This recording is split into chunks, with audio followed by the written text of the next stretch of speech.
on Manila time, so it's afternoon there. My name is Liaziza Sabirova. I'm Regional Head of Regional Cooperation and Integration in the Central and West Asia Regional Department of the Asian Development Bank. So we really would like to thank all of you to take time from all your busy schedules. We understand all of you have a lot of bilateral meetings, a lot of sessions to attend. So it's very nice that you found time and join our very important, I hope it will be very interesting session on Trans-Caspian connectivity. The theme, of course, again, Trans-Caspian connectivity, unlocking transport and energy corridors. The Caspian Sea, of course, is really playing a strategic role and strategic geographical location in our region. And it shapes the way transport trade flows goes in our region. The recent external shocks, of course, we all know, elevated the importance of what is called the middle corridor. And for us in the CAREC program, for those of you who are familiar with the CAREC or Central Asia Regional Economic Cooperation Program, we have 6 CAREC corridors. So the middle corridor coincides largely with what we call CAREC Corridor 2. So sometimes in ADB, we call it CAREC Corridor 2. So importance of that corridor, of course, got elevated its alternative path between East and West, and a lot has been done, a lot of studies have been undertaken on this corridor. The fact is that so far this CAREC Corridor 2, or the middle corridor, is operating well beyond its potential. So as of now, only about, our estimates are 10% of non-energy trade is going through this corridor. Obviously, it's well below the potential of that. Also, similarly, a lot of critical minerals resources also in our region quite undeveloped, or again, operate below the potential. So this, what we call Caspian Green Energy Corridor, and also the Middle Corridor, of course, presents opportunity to harness the Central Asia's abundant resources and to connect the region better globally, regionally, of course, but also globally.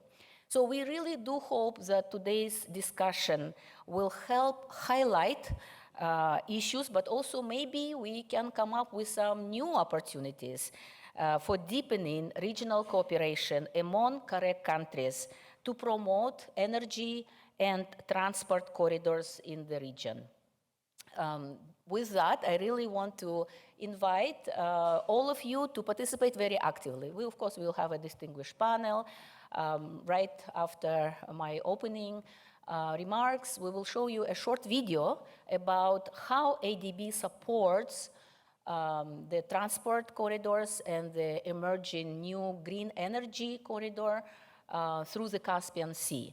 After that, we will listen to our Vice President for Operations covering our region.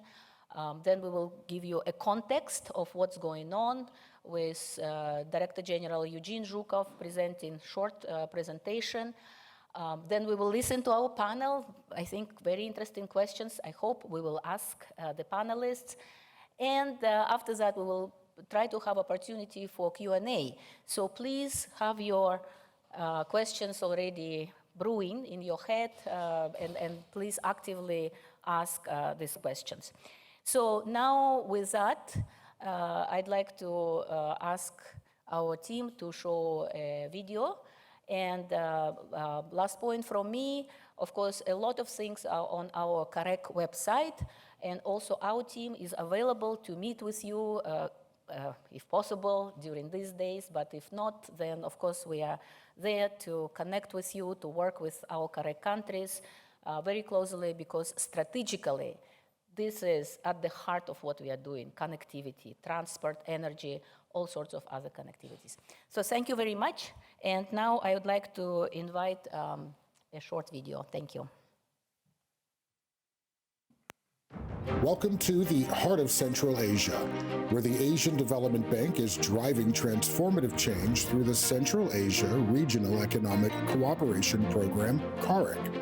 Karuk Corridor 2 is one of the 6 Karuk corridors, and it largely coincides with the Trans-Caspian International Transport Routes, TITR, also known as the Middle Corridor. Karuk Corridor 2 is a strategic multimodal corridor linking the region to global markets. It's reshaping the way people, goods, and energy move across Eurasia.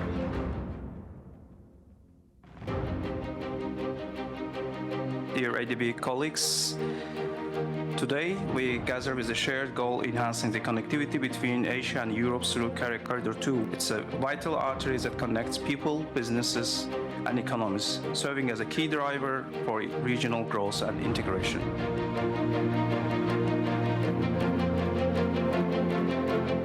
The Trans-Caspian region stands at a critical crossroads where transport corridors and energy systems converge, creating unprecedented opportunities for economic growth and regional integration. 2 key developments demonstrate this potential. First, the Trans-Caspian Transport Corridor, or the Middle Corridor, has shown dramatic growth, with the container transit increasing from just 2,600 TEUs in 2023 to an estimated 35,000 TEUs in 2024. However, this represents only 10% of estimated non-energy trade, highlighting significant untapped potential. 2, the Caspian Green Energy Corridor Initiative connects Central Asia's abundant renewable energy resources with Europe's growing electricity demand. Just yesterday, ADB and AIB signed the Memorandum of Understanding with 3 countries, Azerbaijan, Kazakhstan, and Uzbekistan, on the 2 institutions' support of the Caspian Green Energy Corridor project. This is a defining moment in our collaboration. ADB organized a stakeholders roundtable in Baku to discuss the feasibility study and the next steps of Caspian Green Energy Corridor Initiative. Dear colleagues, I'm delighted to welcome you all. So almost a year ago, we started this journey. There was numerous protocols, numerous decisions, but most importantly, there was a common understanding that we need to move into the same direction. We really appreciate that ADB and the AIB for this much needed support. Just now, we just finished a roundtable on the Caspian Green Energy Corridor. This gathering is an important step, not just for the Caspian Green Energy Corridor, but also for advancing the broader goal of deepening regional cooperation in this crucial part of the world.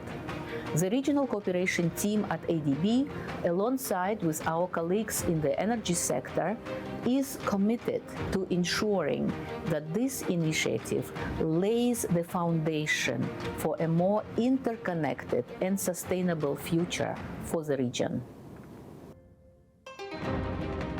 Trade corridors, energy networks. The region is transforming, powered by ADB and its partners, solving challenges together and connecting the region.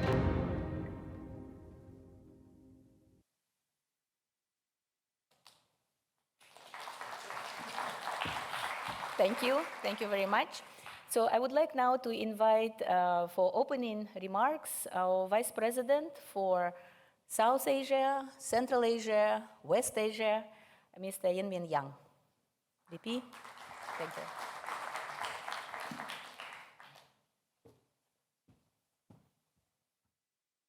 you. Honorable governors and alternate governors, distinguished guests and speakers, ladies and gentlemen, on behalf of the Asian Development Bank, it is my privilege to welcome you to today's high-level session on Trans-Caspian connectivity.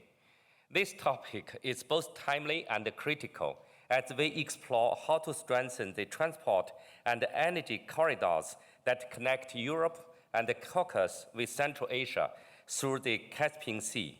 This connectivity is vital for region's sustainable economic development and integration into global markets. Recent external shocks, including the pandemic, geopolitical tensions, and the Red Sea crisis, have significantly disrupted the traditional trade routes. These events have elevated the strategic importance of the Karuk Corridor 2, which largely coincides with the Trans-Caspian international transport route, or the Middle Corridor, as a viable alternative connecting Europe and Asia.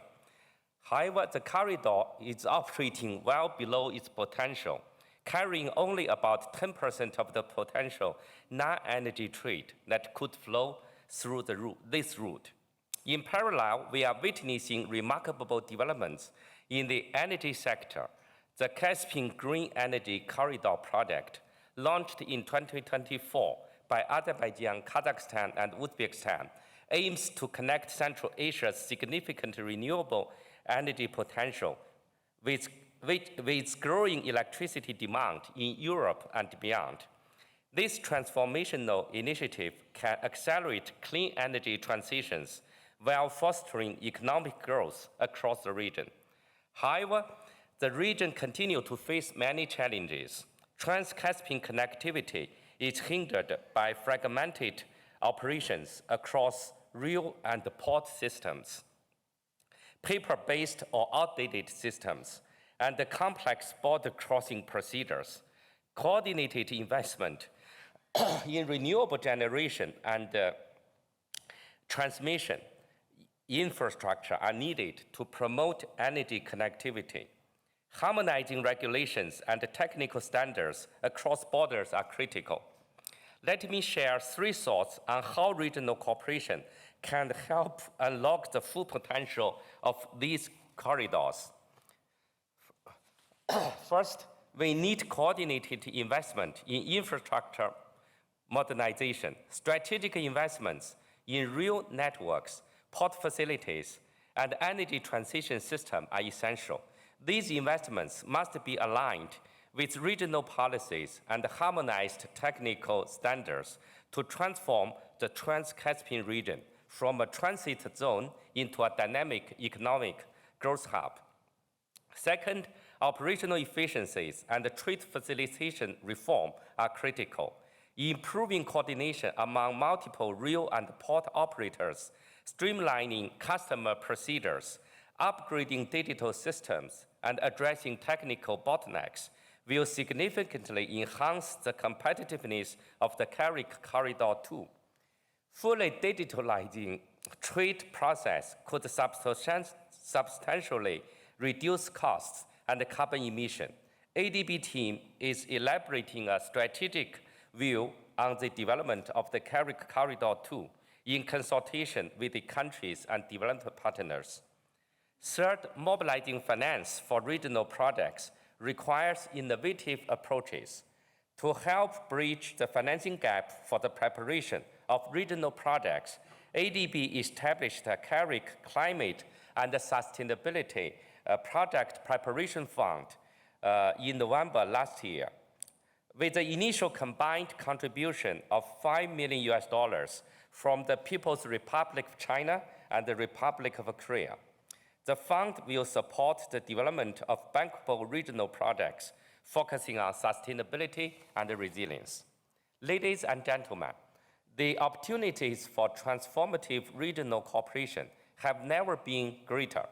Unlock the Carrick program, we are working towards reinvigorating regional cooperation through regional public goods, integrated and climate-smart development, and the engagement with development partners and the private sector.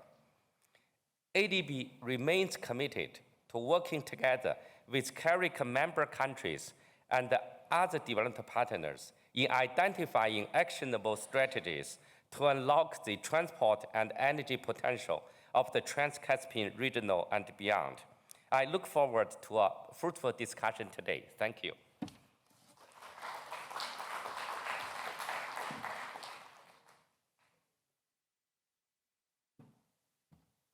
Thank you, Vice President Yang.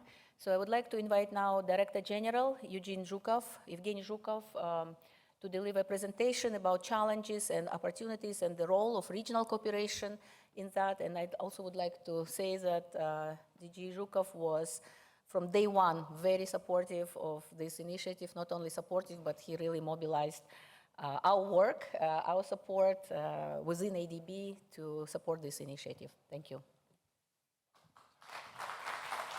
Thank you, Laziza, and good morning, distinguished guests, speakers, and participants. Thank you all for coming today for this CAREC seminar. To set the context for today's discussion, I'm very pleased to present the preliminary results of ADB's study on unlocking the Trans-Caspian regional connectivity potential. We will be happy to share this presentation after the seminar and the paper itself once it's finalized. So let me start with a brief reminder of what CAREC is. So the Central Asia Regional Economic Cooperation Program, or CAREC for short, is an open and inclusive platform with the mission to connect people, policies, and projects for shared and sustainable regional development. ADB serves as the secretariat of the CAREC program.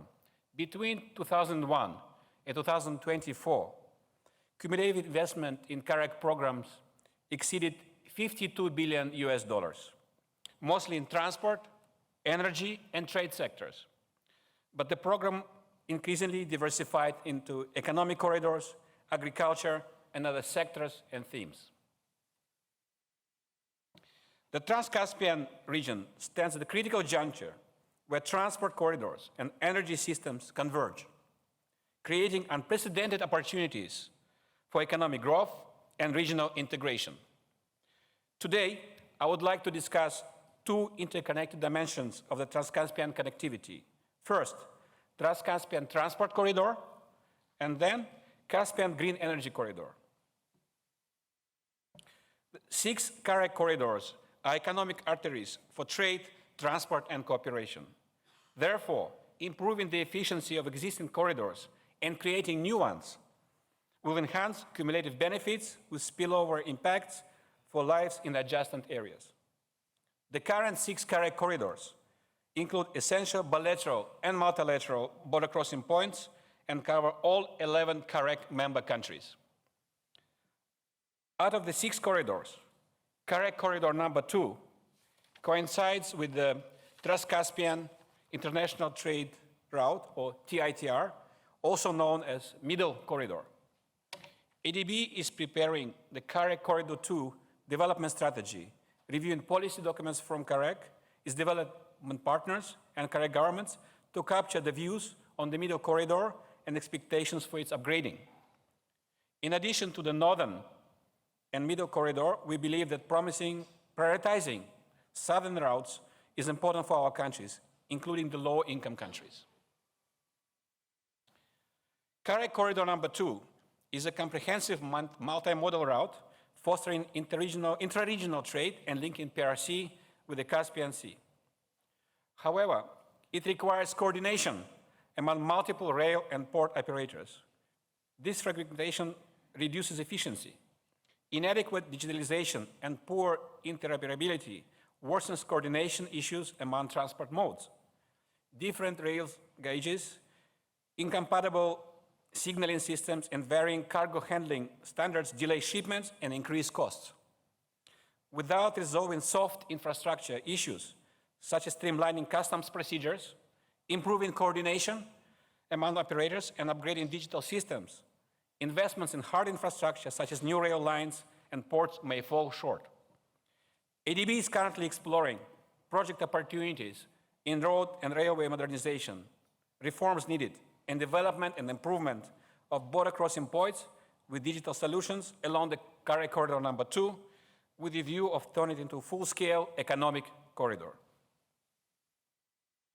Many routes already compete with the Caspian Sea shipping route, and most trade moves between PRC and Europe by ocean or overland routes, north or south of the Caspian Sea, to avoid costly mode switches. However, in recent times, external shocks, including the most recent Red Sea crisis, have disrupted these alternatives and revived the interest in the Trans-Caspian international trade route.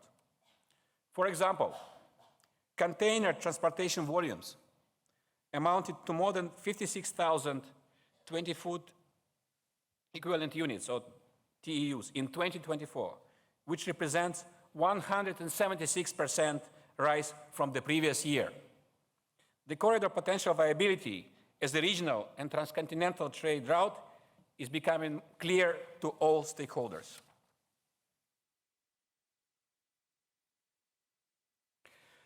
Non-energy trade, primarily Central Asian exports of metals, minerals, chemicals, and agricultural products, and imports of machinery, equipment, and consumer goods, accounts for 60 to 70% of total trade turnover in the region.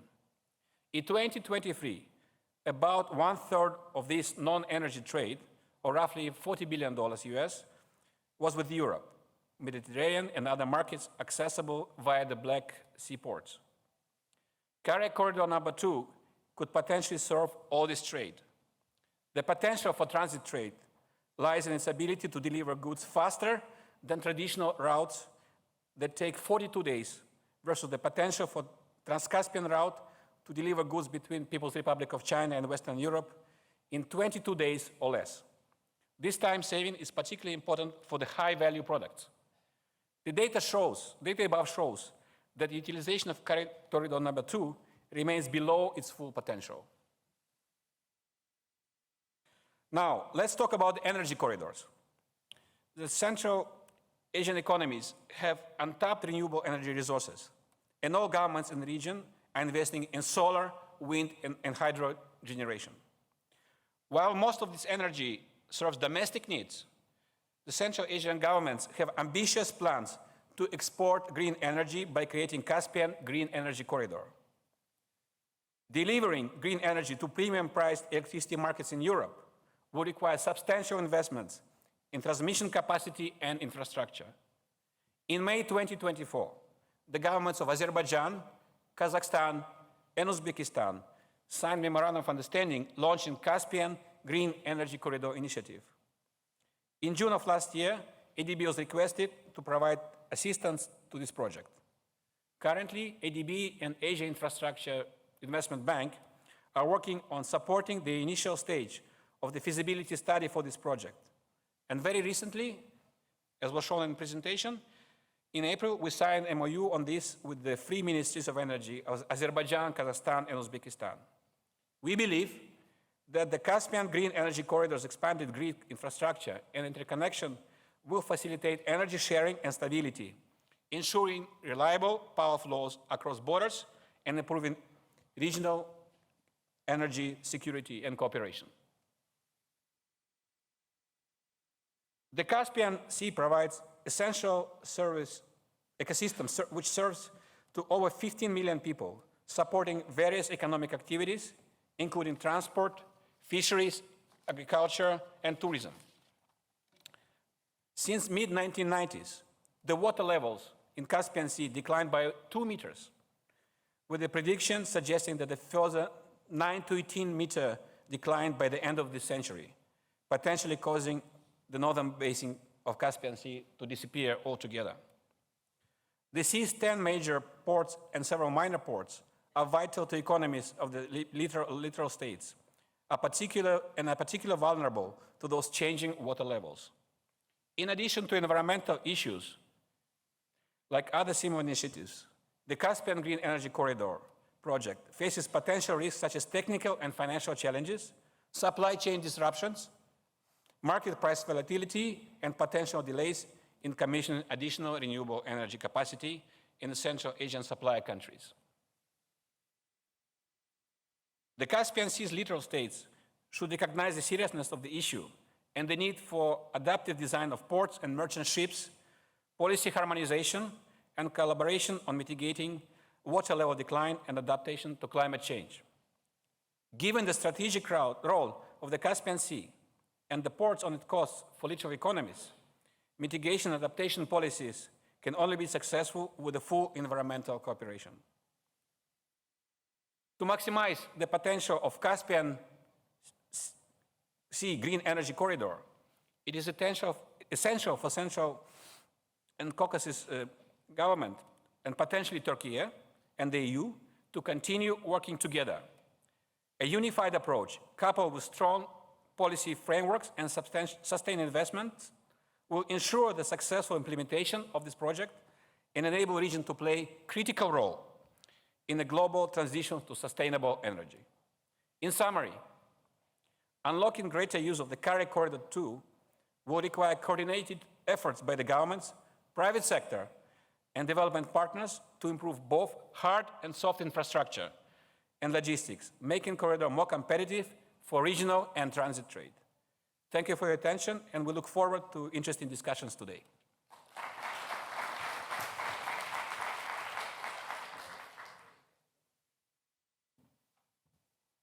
Thank you, Evgeny, for a very interesting presentation on transport, energy connectivity. So let's move on to the session, the part of this seminar that everybody is waiting for, to our panel discussion. And for that, I'd like to introduce our facilitator.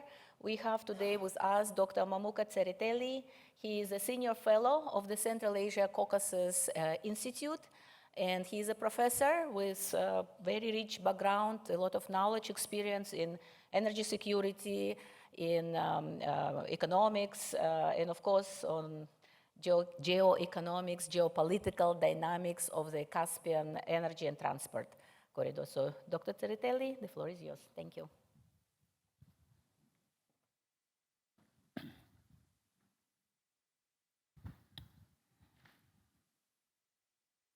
Thank you, Lasiza, and welcome everyone. I think Central Asia is one of the most dynamic parts of the world with a rapidly growing economies, and no surprise that it attracts attention from global powers, but also private sector from all over the world.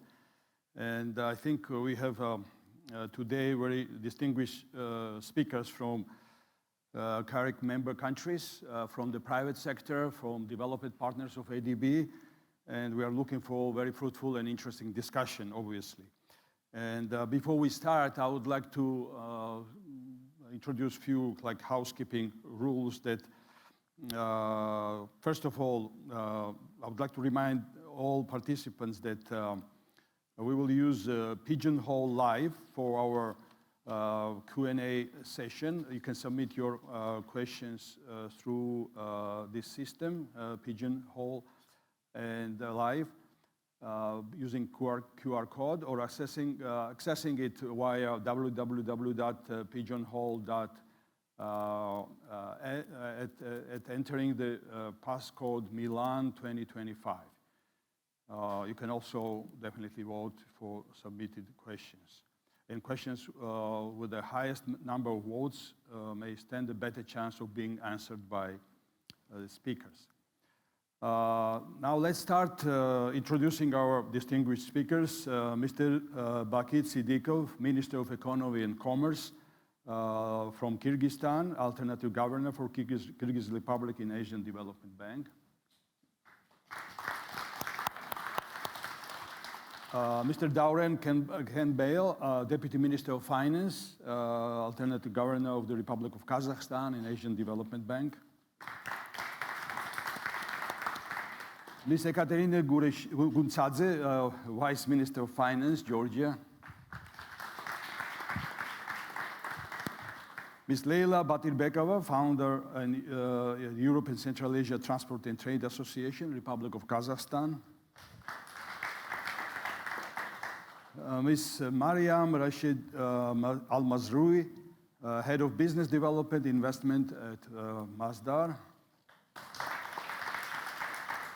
And Mr. Konstantin Limitovsky, Chief Investment Officer, Public Sector, Region Number 2, and Project and Corporate Finance Clients, Asian Infrastructure Investment Bank. So, now let's start our, I think, yes, it works as well. So we'll start with our questions. The rule is that each speaker, there will be two sets of questions from me to you before we turn to audience for questions and answers.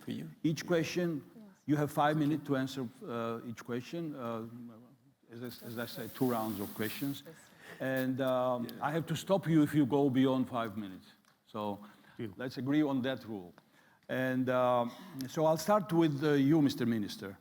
Kyrgyz Republic is one of the fastest growing economies in the world, and definitely the fastest growing in Central Asia.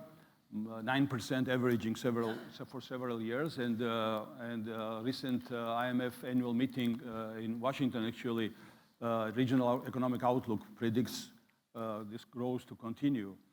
But at the same time, Kyrgyz Republic is strategically located in transit. It has transit potential that links China with Uzbekistan, with a newly developing railway system. How this developing transit function of Kyrgyzstan affects internal dynamics in the Kyrgyz Republic, as well as its role as a regional connectivity hub. Thank you very much for your question, Dr. Sertelli. Yes, you are right. The country has been growing at not bad pace. Over the last 3 years, we've been growing by, on average, by 9% annually. Within the first quarter of this year, the growth rate was around 10%. So we are quite optimistic in terms of the perspective of keeping the pace of growth at relatively higher rates. So number two, we are working now on updating our development strategy, the national development strategy. So if you let me just touch up on key priority areas that we see that we set for the next 5 years. There are 4 priority areas. Number one is to keep the higher growth rate within the economy. So we, as a country, want to just develop to send or to stress on industrial development of the country, mainly through supporting the SMEs sector as well. Number two, the country's comparative advantage in location is location, and that's why we see the country in 5 years to play as a role of transport and logistics center, at least in the regional context. Number three, we want to develop the energy sector of the country, and with a more focus on the renewable sources and the green energy. And number four, we want to develop the country's agriculture sector with the stress on the organic agriculture and food, and the kind of interesting and quite attractive tourism destination for foreigners. So with regard to the Kyrgyz, the project, the China-Kyrgyz-Uzbekistan CKU project, it is within the context of this priority on transport and logistics center, as the Kyrgyz Republic as a center for the transport and logistics within the regional context. The project itself, it marks a transformational shift, not only for the Kyrgyz Republic, but for the entire Central Asian region. Now it is a flagship initiative within the Belt and Road framework, aimed at enhancing the regional connectivity and unlocking the trade corridors and positioning our country as a vital link in transcontinental logistic chains. This, the project, tripartite project corridor directly connects China and Uzbek railway networks through Kyrgyz territory, integrating our country into the broader middle corridor, east-west route that connects China to Europe via Central Asia and the Caspian Sea and the Caucasus as well. When it gets operational, a CKU project, the railway will reduce the freight transport distance by several hundreds of kilometers, and also reduce the shipping times by weeks. And it will offer a faster and more secure, cost-effective alternative traditional northern routes. The project actually entails the construction of nearly 500 kilometers of new railway, of which 312 kilometers will pass through the Kyrgyz Republic. From our perspective, CKU railway brings multiple strategic benefits, including enhanced regional integration. It deepens cooperation between China, Kyrgyzstan, Uzbekistan, and overall Central Asian region and Europe as well. Number two, it strengthens transit role of the country.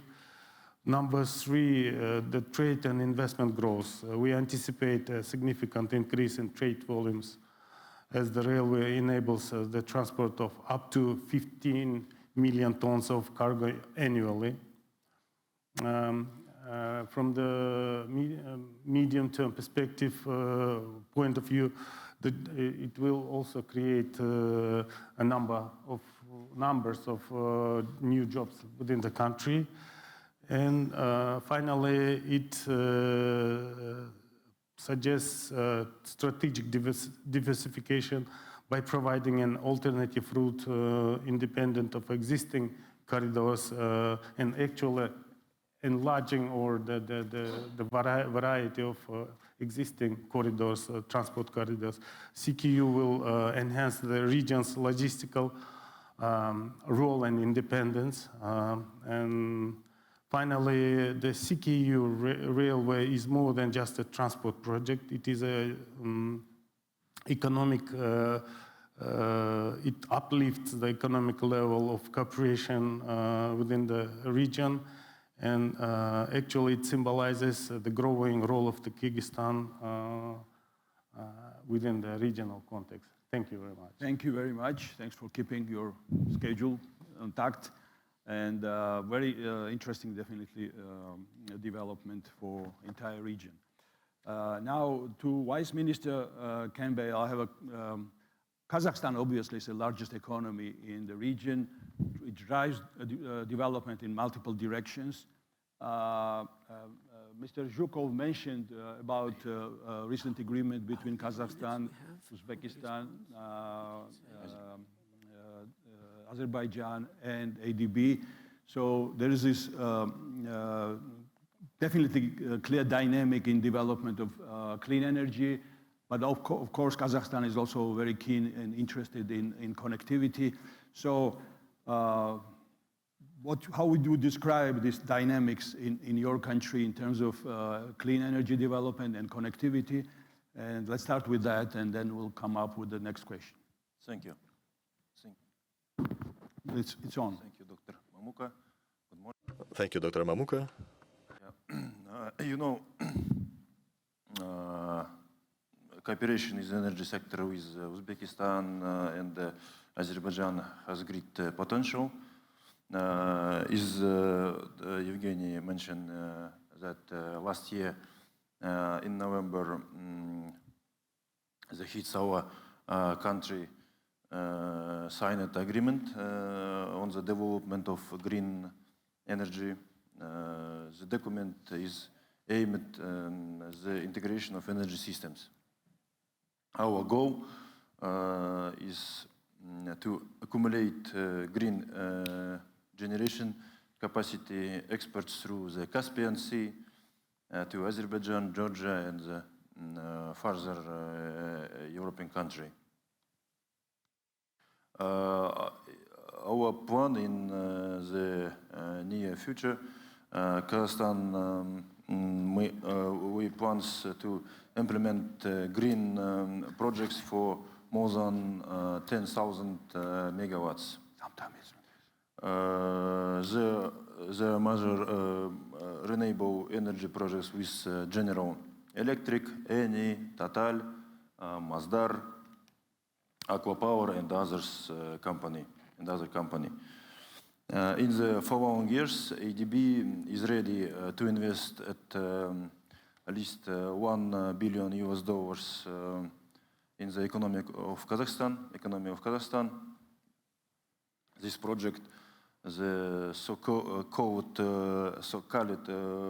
Green Corridor, is very attractive to our partners. In general, the Green Corridor initiative is a priority project for Central Asia. Kazakhstan is ready to continue develop such cooperation. Okay. Thank you. By the way, when you post questions, you can, and I would advise you to indicate which speaker you want to address that question, please. Our next question goes to Vice Minister Gunsadze from Georgia. Georgia also enjoyed rapid economic growth in recent years, and clearly location of Georgia is critical because it's among Central Asian and South Caucasus countries. This is the only country that has access to open seas. So how this strategic location of Georgia helps internal economic development of Georgia as well as its relationship with other regional partners? So let's start with that question. Thank you, Batanovamka. First of all, let me thank the organizers for inviting us today. I understand the title and the presentation was very much focused on Trans-Caspian, but then you need to connect to the rest of the world, and here it is, Georgia and its strategic location, connecting Central Asia and East to the West, traditionally, historically. As we sometimes joke, our geographical and geopolitical location is our blessing and our curse. And that's been influencing our developments for centuries and for ages. And the corridor that we today call Middle Corridor or Correct 2, or many Green Corridor, many other names have also been there. Silk Road, a little bit of deviation of the traditional Silk Road, but it had its niche and has been used as a connector between Europe and Asia. Georgia has been trying to play the role of being the link between Europe and Asia for many years. So it's not something that can be done in a short-term perspective. That's a long-term perspective and the view. And it's been investing in that, and maybe was one of the first of the countries we're mentioning today who started to unlock this potential, together with Azerbaijan, starting with the pipeline, Bakhmut-Tbilisi-Ceyhan pipeline, and then investing in connectivity. Like we started to build our East-West highway 2 decades ago. This did not start right now when Middle Corridor has suddenly become a very popular name that everybody now focuses on. We knew the potential and the niche this corridor has, even in times when geopolitics does not divert the untraditional routes from north or from south, whether it's Russia's war in Ukraine and Russia being sanctioned and North Corridor not being available, or the Red Sea crisis. These are factors that very well could be transformed into a long-term sustainable and smooth corridors.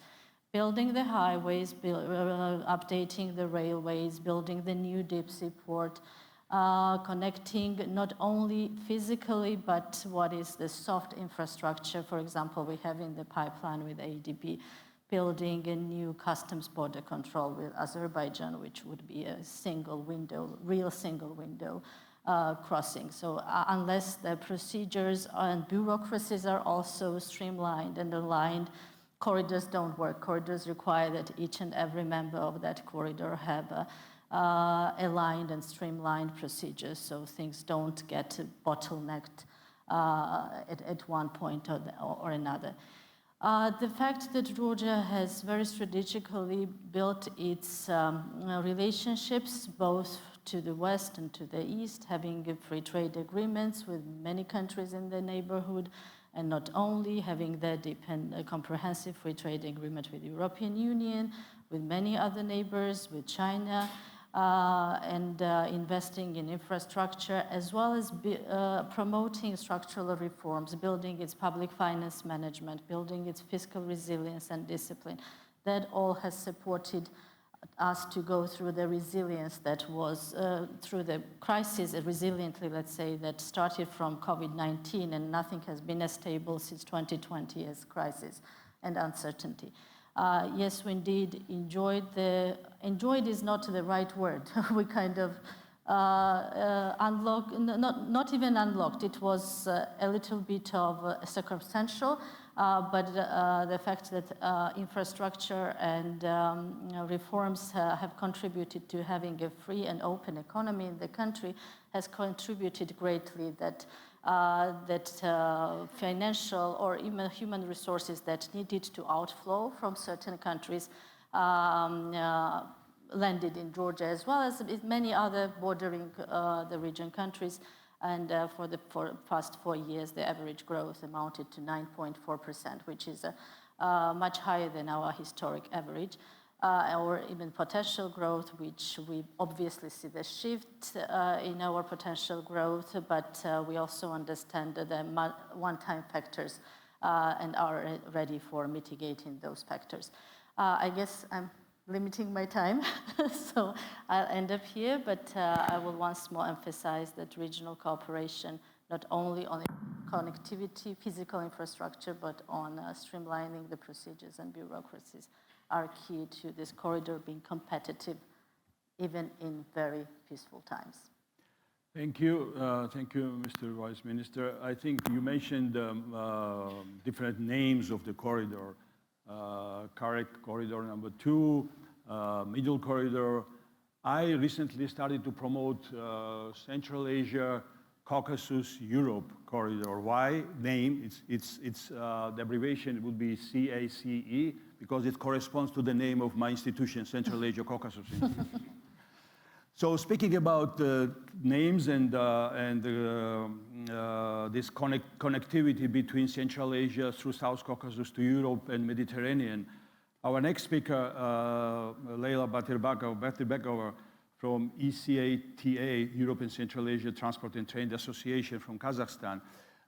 You obviously work on, and you're looking at different aspects of connectivity for Kazakhstan. Multiple studies, including ADB, EBRD, World Bank, USAID, and others, indicated that this corridor still has, it's not fully materialized in terms of potential. So based on your analysis and research, could you please provide your assessment of key challenges that prevent utilization of this potential of the corridor? Thank you so much for this question, which we actually can discuss at least in a week, because the corridor is really multi-layered, multifaceted, and not easily comparable with some others. I was a part of TITR Association close to 5 years, and I can say that the corridor was often compared and called alternative to the Northern Corridor. While we cannot make this comparison in a way of, it's not land fully, it's not only consist of containers. And if we will ask business, what is the priority here? Export cargoes from Kazakhstan and Central Asian countries to Europe, or China, Europe, connectivity. So what is the priority for you guys, for all countries on the Middle Corridor? Depending on this definition and conclusion, we only can think what is exact potential we talk about. Either it is only what we have now. If we speak only about Kazakhstan, we are still exporting up to 70%, not in cargo, in tons, but in money via Russia. Do we pretend to take all this cargo, at least starting from Kazakhstan, further to region? Or we think about... Is it because of energy or other products as well? Not only because of energy, it's because of what is not under sanctions, it's always cheaper, because Middle Corridor will stay very expensive because, again, multimodal, sea, loading, unloading, without additional support, even northern corridor being containing only from one type of TEUs containers, still needed a huge support in Chinese subsidies for the beginning. Here, we don't have such donorships, and if we talk about the long-term perspective, many big players are thinking that after the positive scenario, if it will be positive, or in geopolitical situation, many of them will run away. So how this feedback on the investments will come then? Do we have the common plan? What will be after? And still now we know partners who use, at least for China-European trade, cargo transportation, the Northern Corridor in use. That's why Middle Corridor has its particular role, like an alternative or an additional. As ECATA organization, we do believe that it is because of no road traffic rules, like on the road, who goes first. In case, as big international companies, they complain, they say, what is on Middle Corridor is a priority. Cargo in open top wagons, or oil, or uranium concentrate, what is a priority? Or Chinese Europe transportation. In China, we know the rules. For them, their own export is priority. In the Middle Corridor, it often depends on how is partner who makes this, who is operating current cargo, deeply involved in all the corridor and know all the sites and all the participants. Big trains, when we speak about the full container trains, which are big number for the last year, we see in these figures. But again, why so big? Because Chinese partners this time send it bigger. Previous year, they were less because of their choice, not because of the capacity of the corridor.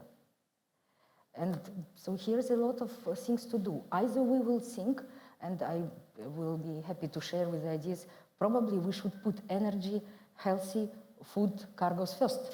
Then for everyone it will be equal roles of use, and etc. So briefly.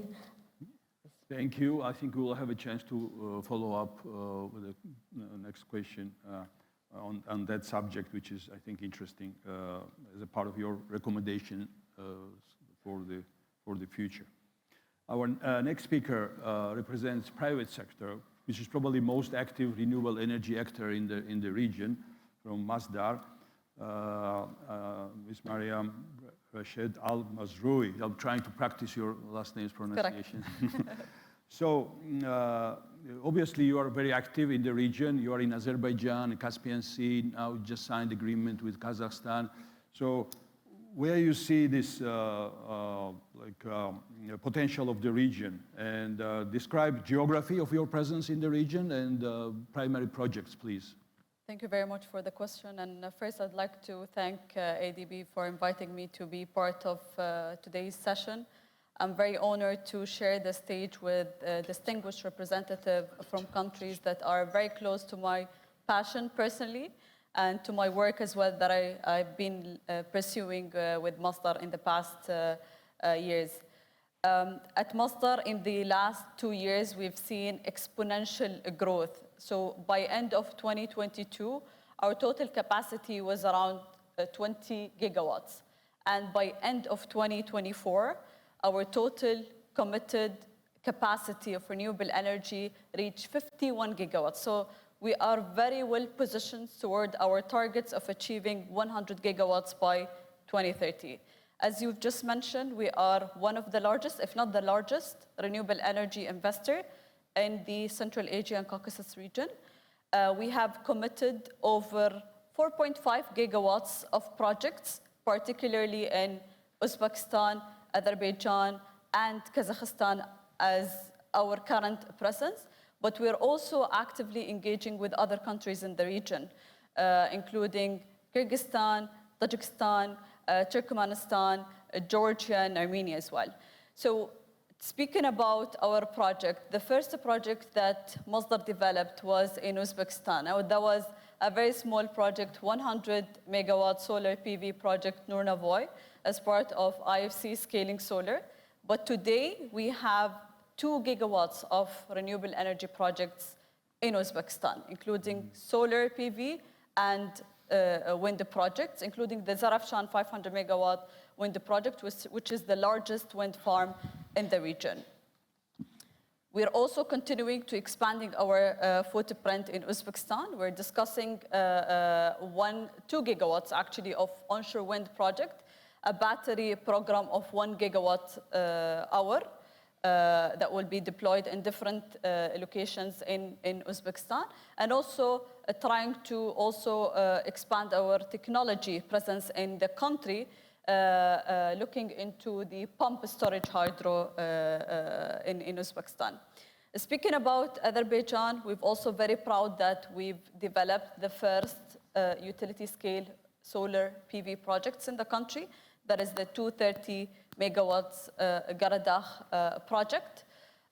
Just last year, we signed 3 PPAs with the government. So that is a total capacity of 1 gigawatts, including 2 solar PV projects and 1 onshore wind project. The 2 solar projects are currently under construction, and hopefully the wind project will achieve financial close by end of this year. On Kazakhstan, we're also very active, directly discussing with our partner, whether the Ministry of Energy, other ministries, and the Samruq Khazina as well, KIDF. We're developing a 1 gigawatts onshore wind project in Jombe region, along with 600 megawatt hour battery storage. We signed as well the PPA and investment agreements during COP29 in Baku. So currently, this project is at advanced stage development. We're also progressing to achieve the financial close very soon. As I've also mentioned, we also actively looking to other countries. So we're discussing solar projects with Kyrgyzstan, Tajikistan, and Turkmenistan. We're also developing 100 megawatt solar PV project in Georgia that is also at advanced stage development. We're looking to sign the project agreement very soon. We are at a final stage negotiations with the government. I think what we are proud that we became strategic partners when it comes to countries in this region. And we're very proud that we've established a very strategic relationship with ministries and partners, as well as DFIs, and including ADB, EBRD, AIIB, and others as well, who support our journey in this region. Again, this region is a core region for Masdar. We paid a lot of attention to the development that are happening in the region, and we will continue supporting the advancement of the deployment of the renewable energy sector in the region. And of course, we are very grateful of the support that we have been getting from all the stakeholders involved in the development of the projects. Thank you very much. Very interesting, definitely, development. And we'll have a chance to talk a little bit more, hopefully, in terms of how we plan to move that energy out of region and also distribute it inside of the region as well. Actually, we have only banker at among our speakers here. There are many bankers. Yeah, but among speakers, yes. So Mr. Lemitovsky from Asian Infrastructure Investment Bank, if you could talk a little bit about both your public sector and private sector engagement, because I think you cover both sides from the bank, and what is the kind of portfolio of investments in green and energy and connectivity? Let's start with that. Thank you, Mamuk. And allow me first to say a big thank you for ADB for great cooperation in the main subject of CAREC, and also inviting us to present some of the ideas. And let me also congratulate Evgeny and Laziza for giving this excellent presentation on the on the retrospect of the developments in the connectivity in the region. And the connectivity is a very important word for ADB. As one of the key thematic priorities for us is the fostering economic cooperation and integration in the region. And we indeed support both private and public sector clients. If you look at the region today, ADB, after 10 years, is a $60 billion institution with 110 shareholding countries. We are global, but Asia-focused. And for Central Asia and Caucasus, it will be around $6.5 billion in the portfolio and $4.5 billion in the pipeline. And this is mostly the projects and the connectivity and the energy renewables in the region. So we do have a lot of activities here. Among the clients we are supporting the large-scale renewable developments. And I wanted to specifically also say about the importance of we spoke about the non-energy cooperation. And there were a lot of discussions, of course, on the non-energy Trans-Caspian corridor. In order to save time, I wouldn't address those, but I think that the energy cooperation is the relatively recent phenomenon. And we see a great potential in further fostering cooperation, energy cooperation among the countries. This Trans-Caspian green corridor, if you think about it, I think that it will be this kind of projects and this scale is something unbelievable even 3, 4, 5 years ago. Today, it is reality, and we're taking steps.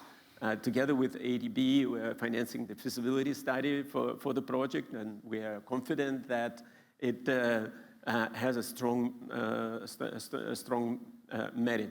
But overall, private capital mobilization is one of the key priorities for the bank. It's not about how much we invest out of our capital. It's how much we're bringing today to our clients. And if you look at the overall experience of ADB around the globe, so far, after 10 years, we brought around $13 billion, $13.5 billion of our investment. And mostly, this is on the back of our private sector operations. So, which are today, if you look at the volume of the portfolio, that will be around the same number. So, majority of that mobilized funds is from the private sector operations. So we are looking at slightly close to $1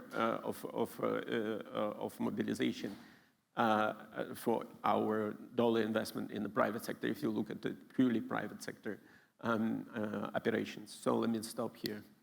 Thank you very much. While our speakers are very disciplined, we started a little late, so we are running a little late, but we'll make sure that all the questions are answered from my side, and then we'll open it for the audience. Now, for Mr. Minister, now going back to you, Kyrgyz Republic has tremendous resources, hydropower resources, and other renewable resources. And it has a potential to satisfy its own needs, but also to export as well. So can you please just identify primary sort of projects and where your government is focused at this point? Thank you very much. Yes, we do have quite significant renewable energy sources, including the solar, wind, but the most important one is what you mentioned, the hydropower resources. The overall amount of the capacity, the country's capacity, the hydropower capacity is around 143 gigawatts, of which only around 13% has already been kind of utilized. Yeah. So it gives the country just the more chances, but yeah, we need to invest more. We need to attach more efforts to unlock our, disclose, open the hydropower resources. The point is the country within the region, the Kyrgyz Republic is one of two countries which actually play the role, to some extent, kind of pumping station role for the region, the whole region, because around 30% of the hydro resources, I mean, they start with the country, from the glaciers of the Kyrgyz Republic. As I mentioned, in our draft 2030 National Development Strategy, we the green energy hub, the green energy status of the country, regional was declared or identified as a priority, the key priority areas. So we do have so far the flagship, the hydropower project, the Kambarata 1 project. But this is not a purely energy project. We call it, we try to present it as a regional green transformational project. Because, as I mentioned a bit earlier, so the huge amount of water resources, they start from the Kyrgyz Republic. In order to ensure necessary amount of water resources for downstream countries, so we need some kind of reservoir that would accumulate enough amount of water for downstream countries. So this double dual role of the project Kambarata 1, so we want to resolve this dual task with this single project Kambarata 1. This the project, the hydro's capacity, the projected capacity is around 1.9 gigawatts. We plan to build or construct a water reservoir with the volume of around 5 billion cubic meters, which would, again, ensure necessary water for downstream countries, neighboring countries.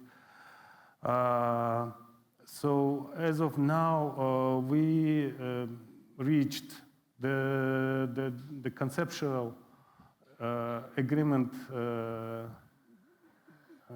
with our neighboring countries. The project is supposed to be implemented with 3 countries jointly. We plan to enter into tripartite intergovernmental agreement. The World Bank already agreed to play the lead arranger role of the project. So the work is ongoing. Probably in 8 to 10 years, we managed to build the hydro. Great. We definitely wish you success. I think it is important to stress that during the recent EU Central Asia Summit, this project was stressed as one of the priority projects in EU support. Regional project. As a regional project. And so there are resources coming from different public sources as well to support that. I think I have to mention as well that Kyrgyz Republic is the chairman of CAREC program this year. So if you have any need to lobby any decisions at ADB, you should talk to Kyrgyz Republic. I'm at your disposal. So our next question goes to, again, Vice Minister from Kazakhstan. And obviously, Kazakhstan is one of the key countries and plays a very important role in East-West trade and in a middle corridor, or case corridor, as I call it now, and or CAREC corridor number 2. So question is, what is your country trying to do in terms of maybe promote more of this transit connectivity between different parts of the region? starting from Asia, going to west to South Caucasus? You know, historically, our country faced the Great Silk Road. If I said about projects, we have now pipeline, big infrastructure and transport projects. It's, for example, container hub based in Aktau port, Sarja Marine terminal in Kurk port, construction Dostok Point railway sections, construction road bypass Almaty, and other projects. And our powerful infrastructure has been developed for all types of transport that I mentioned. There are 17 airports with open skies and 30 international transport corridors, including 5 rail and 8 road. And I think that these projects and our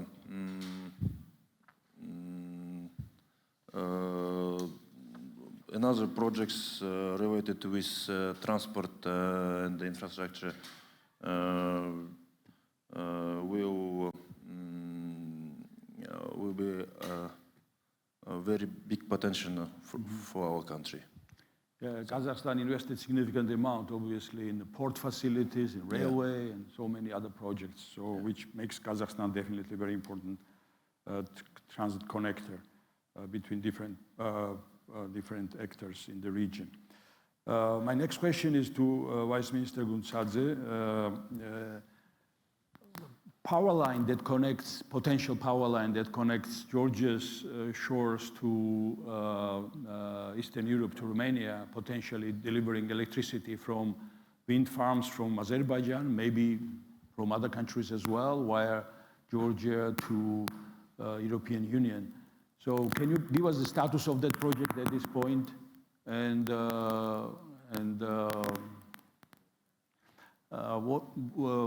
what's the status, and also what's the significance of that project for region and for Georgia?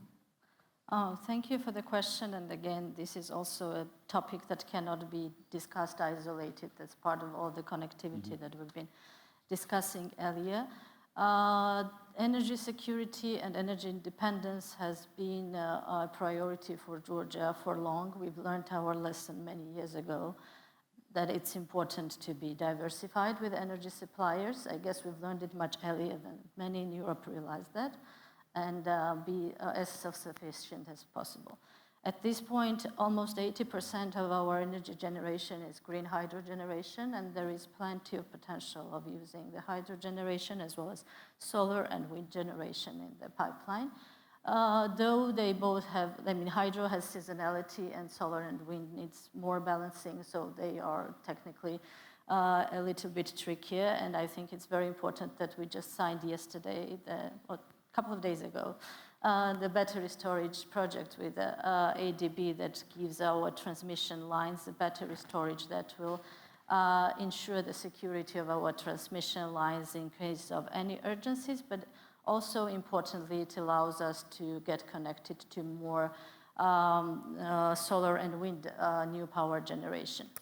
That is also a continuation of our, let's say, 3-pillar policy. One is to allow private sector, let's say transmission is mostly done by sovereigns through on-lending to our SOE, GSE, and then generation is almost completely privately led. Then we used to have in the past the PPA mechanism, but we really wanted to also make sure the fiscal sustainability of those guarantees provided. So together with IMF and the World Bank, we were working on new mechanisms, and then 2 auctions of CFD contract for difference were launched last year, and totally that was 1.1 gigawatts launched, and then there is a 3rd stage ongoing on a smaller medium-sized hydro and solar and wind new power generation. There are potential for large hydrogeneration projects that gives more security towards an internal consumption, but also gives the potential for more exports. I mentioned seasonality. During summer months, we are exporting. During winter months, we need to balance that through our thermal plants mostly. And then we also have gas with fixed prices and less fragile to the crisis that the world went through in the recent months and years with Azerbaijan, as well as we get our share through our pipelines on gas as well from Azerbaijan to Turkey or from Russia to Armenia. Another pillar of that, and very important, is this upcoming submarine cable that can connect Georgian grid to European grid. That means the South Caucasian grid would be integrated to the European grid. And that works both ways. When there is a new generation potential in the region, and if Caspian is also built, so that's already Central Asia through Caspian Sea, and then Azerbaijan's new upcoming wind generation, as well as Georgia's new upcoming renewable generation to be connected through the Black Sea to the European Union, that gives the feasibility of the cable, and vice versa. When the cable is upcoming, it compensates for the risks of region not being very stable, but we're kind of used to being not stable, and that gives more attraction to the investments in new power generation in the region. The submarine cable in the Black Sea started a couple of years ago as an idea. It was a little bit wild when first heard, and I remember the faces of many when that cable was mentioned as one of the flagship projects for the European Union because of its size, because of it being expensive, as well as Black Sea being quite deep for energy cable to be there. But then with Russia's war in Ukraine and then energy crisis in Europe, the project has become a very popular topic. The feasibility study was financed by a loan we got from the World Bank, and the feasibility study is already there. We also borrowed from the World Bank for geotechnical studies to study the seabed of the Black Sea, and that works will start very soon from now. And after the geotechnical studies are also done, then we will be already discussing packaging of the financing of the project. There is a memorandum between Georgia, Romania, Azerbaijan, and Hungary. Bulgaria is very much interested and most probably will joining this initiative. We just heard during the presentations, they're now the part of that Caspian, let's say, memorandum around the Caspian Sea. All that together coming up will, again, unlock the potential. And then that's not only electricity, that's also digital cable. That's part of the feasibility, and that is also very important to have additional digital connectivity there. So again, we as a government, together working with the IFI, such as ADB or World Bank, will be assuring to finance the part that sovereign needs to take on their shoulders. Again, Georgia has a very strict fiscal rules in place. We cannot increase taxes without a referendum, besides excise. So we're bound to be a small government, and the private sector needs to lead. But private sector needs to have the attractiveness, and a submarine Black Sea cable would be key to that attractiveness in new investments in generation. Thank you very much. Thanks. This is definitely a very interesting project for the entire region, and hopefully it will succeed. Leila, next question to you again about, can we talk probably very briefly, but try to formulate what are the key recommendations what you would give to all the participants, all the actors who are involved in Trans-Caspian transit connectivity. So what are the key recommendations from your perspective? Okay, thank you. Yes, in addition to what I've already mentioned, that we need to think about the rules on the corridor, taking into account the interests of all the stakeholders of the countries around, not only Middle Corridor itself and Carrick 2, but even further. Then, because for instance, what I mean, Europe with critical raw materials probably also would like to have them first served, not some commodities or so on. So I'll start from positive things which have been already done, like everything is alive along the corridor and the countries, Carrick 2. I mean, everywhere is different infrastructure movements. improvements, like if we mention, for instance, what happens in Almaty, it's around 20 terminals in a different phase of construction. Kyrgyzstan we already heard, and in plus Uzbekistan has tremendous growth and etc. And what is good here, secondly, is the connectivity between Central Asian countries itself is increasing. We observed double-digit figures, not only in volumes, but also in cash, in money, during the last years, which is a very positive sign. And we also can think about the connection which can be improved better to understand each other and to be more easier to communicate and move things. What I mean, again, like I mentioned, different interests and different cargo often expected, which leads time to time to different time of delivery and other problems we know about the corridor. Sometimes delivery is very fast, and it's many factors behind why it is so. So, what I mean, more connections like B2B and B2G can be supported with ADB in particular and other IFIs. We see also collaborations, more communication is better and less overlapping between the studies are recently going on. For instance, more Georgia with Kyrgyzstan, B2Bs, B2Gs. More often Uzbekistan, I don't know, with Azerbaijan.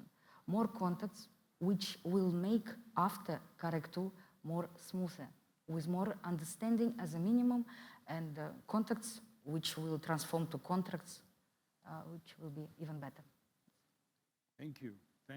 Thank you very much. And we'll move now to Mariam again. And the question to you is, as we talked earlier, okay, you will have a significant generation of electricity in the region. Some of this will be definitely consumed in the region. Probably most of it will be consumed in the region. But still, there will be capacity to export. So first of all, what are the markets you are thinking about, and what are the connectivity kind of issues that you may be facing reaching those markets with your electricity? Sure. So we've heard a lot of updates and progress on the connectivity, and I believe collaboration is a key factor when it comes to connectivity, whether it's water, energy, road and infrastructure. And we've seen this being implemented in the region, starting with the Black Sea submarine cable connecting Azerbaijan via Georgia to Europe. Also the collaboration across the region, Uzbekistan, Kazakhstan joining these efforts to utilize the potential of renewable energy in the region and export it to Europe. The projects are not going to be easy, and I think we all acknowledge that there will be a lot of challenges across the implementation of such an initiative. There will be challenges in policy, regulation, geopolitical, technical, and financing, maybe, and so on. And we're at Masdar, we're very optimistic. We always keep an eye on the progress that been made on the connectivity to Europe. And we always keep this in mind as well when we plan for our expansion within the region. We stand ready as well to support when needed as a private sector and one of the largest investors in the region. We will always support such an initiative. So I'm not going to repeat whatever I think they have already given a good updates, and they are the expert matters when it comes to such initiatives. But we always stand ready to support, and we always as well keep this in mind for our expansion efforts in the region. Great. Thank you very much. Thanks also for keeping, again, answers short and concise. And Konstantin, if I may, first of all, I had initially planned to ask you a question about mechanisms of, let's say, if private sector participants in this room want to get financing from your bank. So what are the sort of procedures, how how can they approach you, how they can find the like appropriate products for themselves and so forth.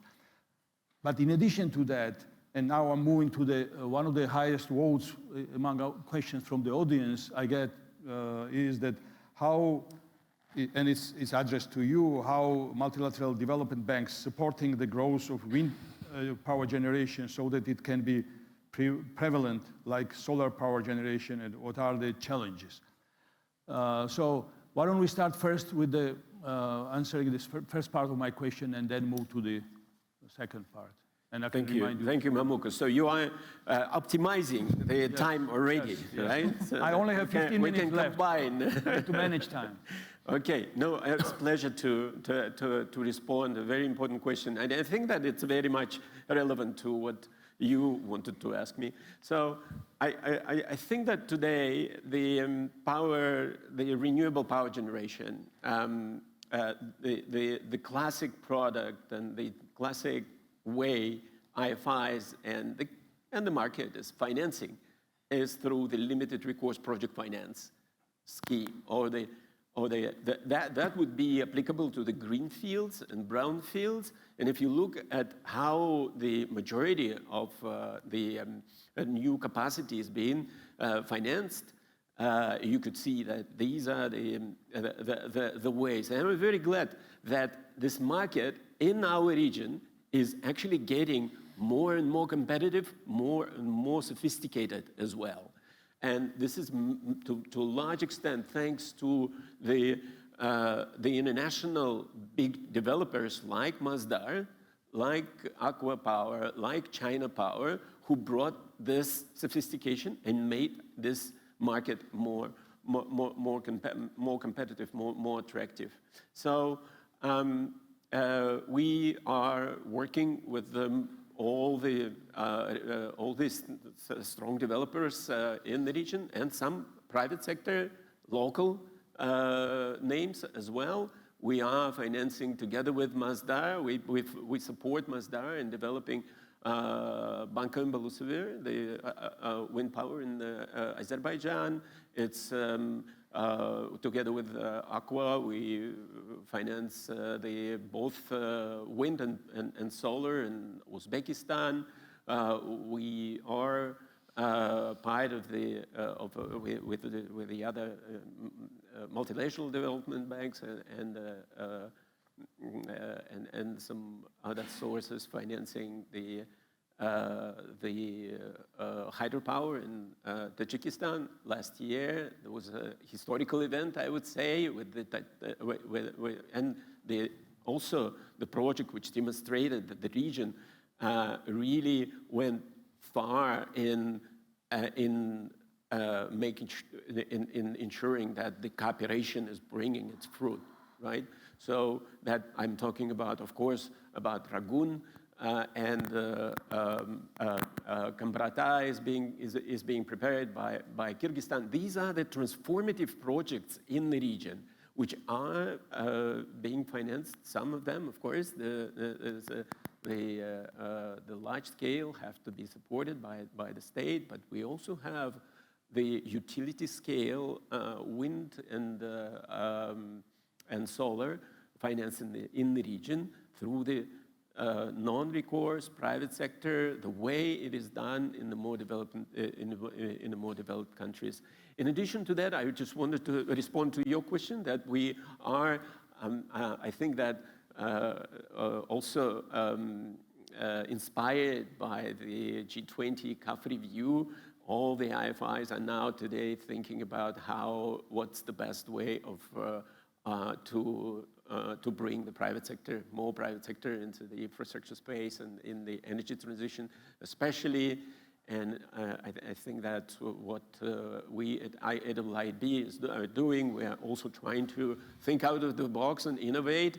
And I wanted to refer to the use of catalyzing instruments, the facilitating instruments like partial risk guarantee. We used that for the first inaugural Panda bond issuance by Egypt, together with African Development Bank, which was a very good inaugural success story. We have a lot of demand for this type of instrument right now.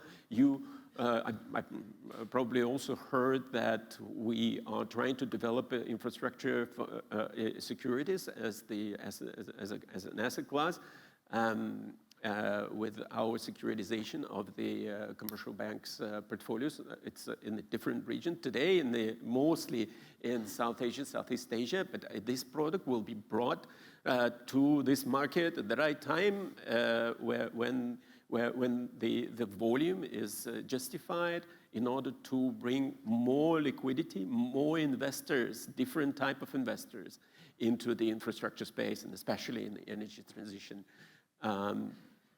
Let me stop. Thank you. Thanks a lot. And now I'm switching to question and answer kind of part, which we started already in a sense. Highest vote was the question that I already asked, and second, the same highest vote is to question, which is in my view pretty general, and it's not addressed to any particular speaker, but it's formulated like, what are the policy reforms needed to complement the infrastructure investment to facilitate transit trade? So what are the reforms that are needed from governments and also policy reforms, obviously, that would facilitate further investments, infrastructure investments in transit? So any speaker could answer this because there is no specific address to anybody. So maybe Eka, you can start. I think I briefly touched that. That's not only physical infrastructure. That's first of all soft infrastructure procedures and bureaucracies, and Georgia has been very heavily investing in those reforms, and that touches many areas, starting from digital customs to border control police or traffic police or any services provided that are related to clearances and other bureaucratic procedures within the country, but most importantly, for the corridor to work smoothly, that should be as much as aligned as possible across the border. Just from our very recent updates, from March the 1st, the Georgian Customs Control joined the NCTS, which is an European customs control.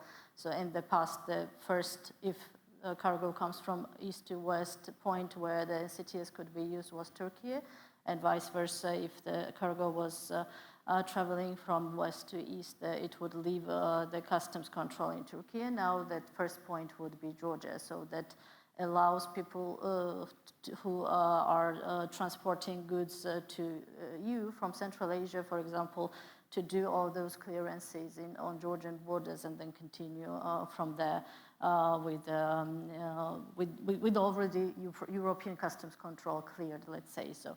But that does not come easy. That's the end story of a very big infrastructural, digital, and institutional reforms that the customs control was doing together in cooperation with the EU. That's just as an example.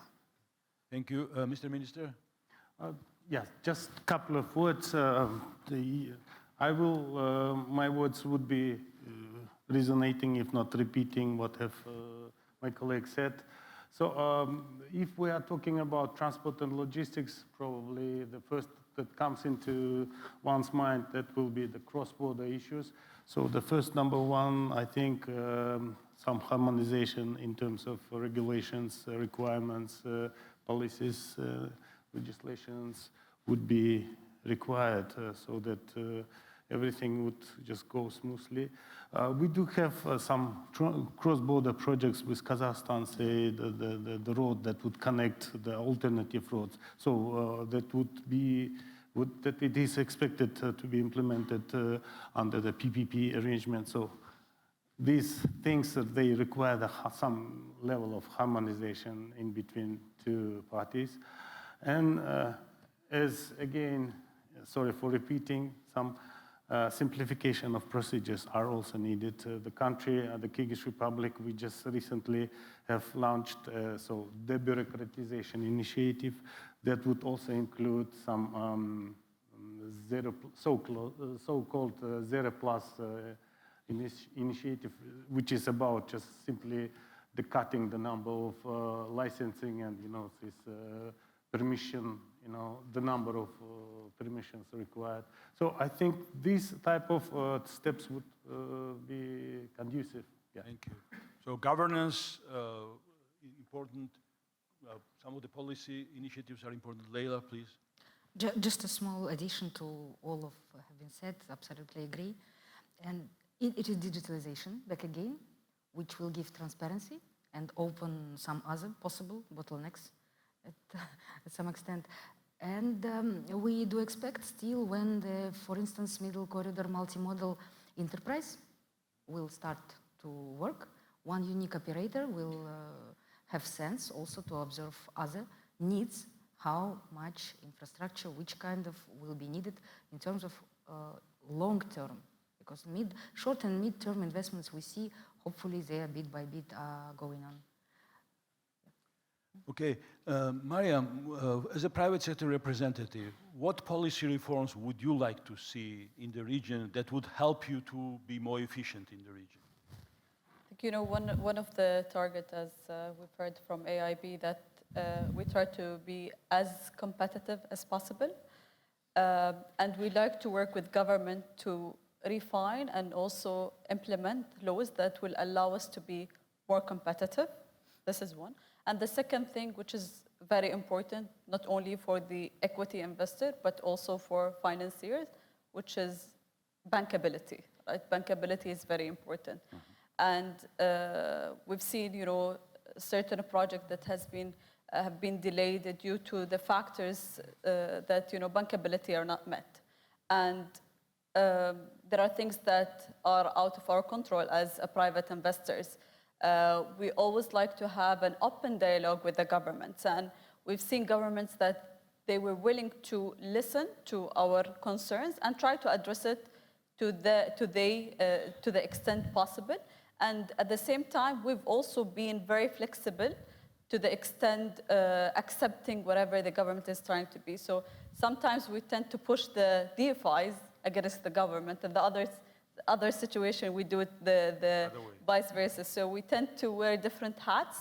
But one thing that I'd like to acknowledge, that we've seen governments being very transparent with us, understanding our concern, trying to explore solutions to mitigate it, and we're very grateful for such collaboration. Please, Konstantin, you want to say? Very quick addition to what everybody said. I think that CAREX and ADB has been studying the bottlenecks in the variety of bottlenecks in the corridor, in the Trans-Caspian corridor, for a long time. So, it is obvious that the answer, actually, that despite the fact that there are some hard infrastructure bottlenecks required, and of course, this is the limited number, what can really be transformative for the efficiency of corridor is the dealing exactly with the issues which colleagues mentioned, the soft issues. We as bankers, we usually trust each other, but verify all the time. So last year, we initiated the study on the bottlenecks together with the MCDF and ISDB, which came up with some limited number of and the specific focus priorities. But in fact, the harmonization of the rules, digitalization, and all the other measures which were mentioned already are number one, actually, obstacles. If I may add, so this trust and verify is a very good point, and it works not only between the financiers, but also what Mariam said, you want a legislation that allows you competitiveness, and that is what small and open economies strive for, but then also you need insurance that your risks are also guarded as a sovereign, as a government. For example, when there is a PPP project where all the risks are on the government and all the benefits are on the private sector, that's not a PPP project. So that golden line in between of having an efficient and effective legislation and procedure that allows private sector to thrive, but also protects against certain risks as a sovereign is not easy, but very important to achieve. Thank you. I'm instructed that this is actually the end point of our question and answer session because we have there's a governors meeting at 11 and there's certain other activities. All the questions that are remaining in this pigeonhole. Okay. Thank you.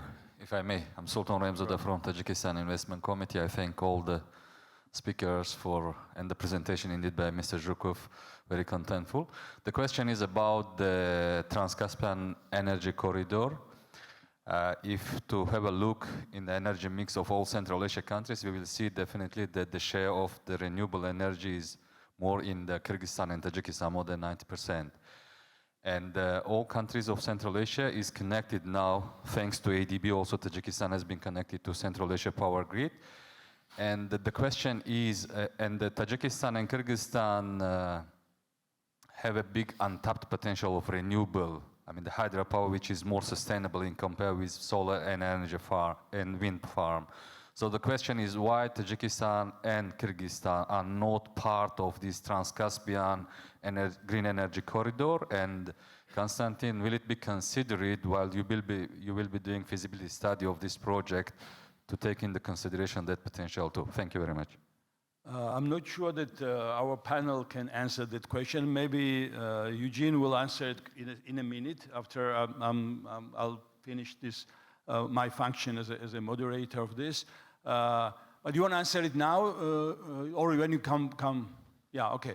So I think I would like to now thank our panel participants, our speakers, for their very insightful comments and presentations.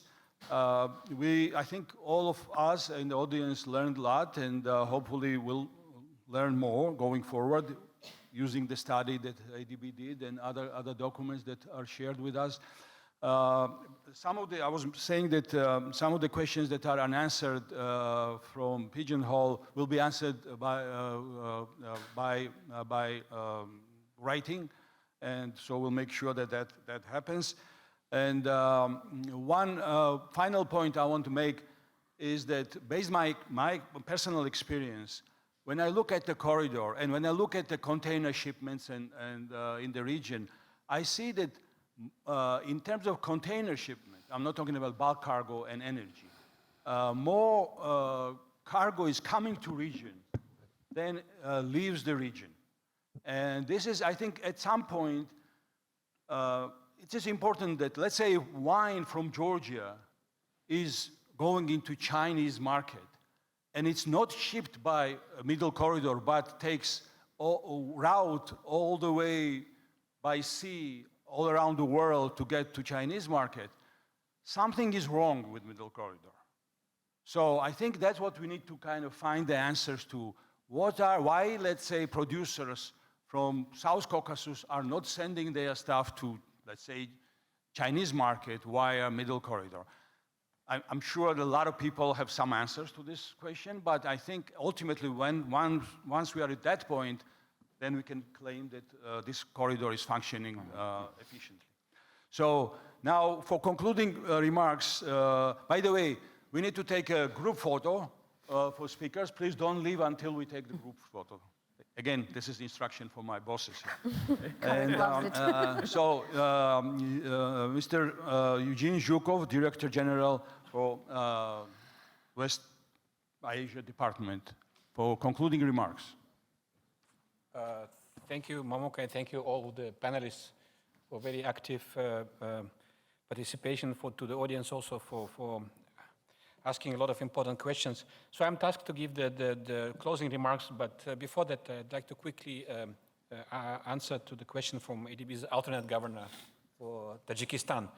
Of course, this idea came initially from 3 countries, Azerbaijan, Kazakhstan, Uzbekistan, and hence the kind of, you could say, founding members of this initiative. But at least from ADB perspective, we don't look at it kind of as a closed project.